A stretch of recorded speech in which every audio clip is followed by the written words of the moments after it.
देखिए, इस वीडियो में मैं आपको वो 6 क्वालिटीज बताऊंगा जो किसी भी स्टूडेंट के अंदर जरूर होना चाहिए। सबसे पहली क्वालिटी, एक अच्छा स्टूडेंट कभी भी गलती करने से नहीं डरता। उसे ये चीज मालूम होती है कि क्योंकि वो सीख रहा है, उसको गलती करने का पूरा पूरा अधिकार है।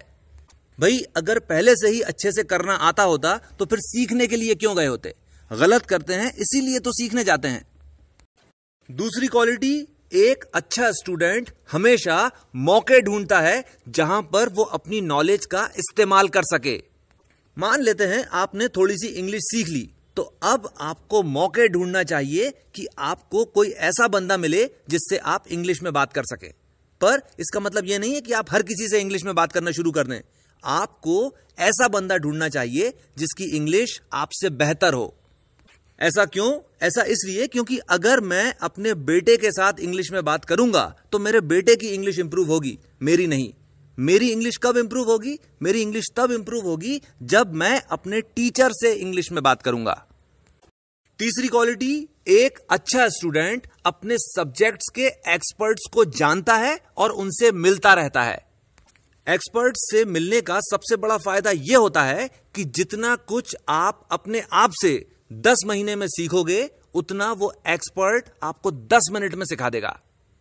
भाई, अर्नोल्ड श्वार्ज़नेगर साहब ने यह कहा कि चेस्ट के लिए ये वाली एक्सरसाइज बेहतरीन है। खत्म हो गई बात। अब जब चेस्ट की एक्सरसाइज करेंगे तो केवल यही वाली एक्सरसाइज करेंगे और दूसरी को हाथ भी नहीं लगाना है। किसी एक्सपर्ट से मिलने का दूसरा सबसे बड़ा फायदा यह होता है कि वो आपको आपके सब्जेक्ट की सबसे बेहतरीन किताबें बता देता है। और ये वो किताबें होती हैं जिन किताबों को पढ़कर वो एक्सपर्ट बना होता है। चौथी क्वालिटी, एक अच्छा स्टूडेंट अपने सब्जेक्ट को जितना हो सके उतना पढ़ता है। अपने सब्जेक्ट से रिलेटेड उसके पास तीनों इंफॉर्मेशन होती हैं। तीनों इंफॉर्मेशन कौन सी? Good to know information, need to know information और no need to know information. और जो किताब उसको एक्सपर्ट ने बताई होती है, वो उस किताब को कम से कम 8 बार पढ़ता है। पांचवी एक्टिविटी, एक अच्छा स्टूडेंट अपनी पढ़ाई लिखाई से रिलेटेड सभी एक्टिविटीज का पूरा पूरा हिसाब किताब रखता है। और इस हिसाब किताब को रखने का सबसे बड़ा फायदा यह होता है कि हम जो कुछ भी कर रहे होते हैं, हमें उसकी एफिशिएंसी मालूम चल जाती है। इसका एक एग्जाम्पल समझिए। मैं जब वोकैबुलरी सीख रहा था तो मैं बैरन की लिस्ट लेकर आया। रोज 20 शब्द याद करता था और उनका मीनिंग लिखा करता था। महीने भर के बाद मेरे सामने 600 वर्ड्स हो गए।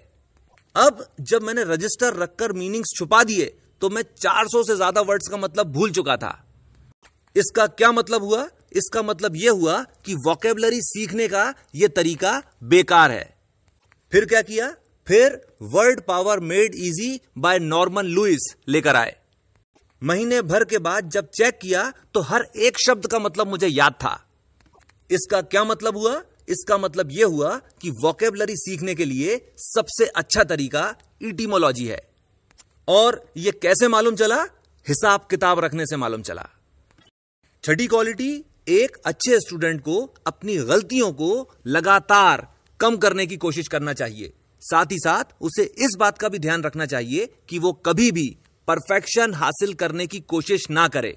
ऐसा क्यों? ऐसा इसलिए क्योंकि हर सब्जेक्ट बहुत ही ज्यादा गहरा होता है और कुछ भी करके उसमें परफेक्शन हासिल नहीं किया जा सकता।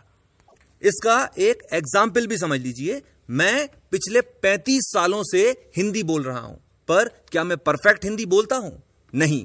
पर जितनी गलतियां मैं पिछले साल करता था, उससे कम गलतियां इस साल करता हूं। अगर मैं हिंदी के अंदर परफेक्शन हासिल करने की कोशिश करूं तो मेरी पूरी ताकत हिंदी सीखने में ही खत्म हो जाएगी। और इसीलिए मैं केवल अपनी गलतियां कम करने की कोशिश करता हूं। और जब मैं ऐसा करता हूं तो 1-2 नई चीजें भी सीखता जाता हूं। और यही चीज एक अच्छे स्टूडेंट को भी करना चाहिए। इसके साथ मैं अपनी बात खत्म करता हूं। आपने मुझे इतना समय दिया, थैंक यू वेरी मच।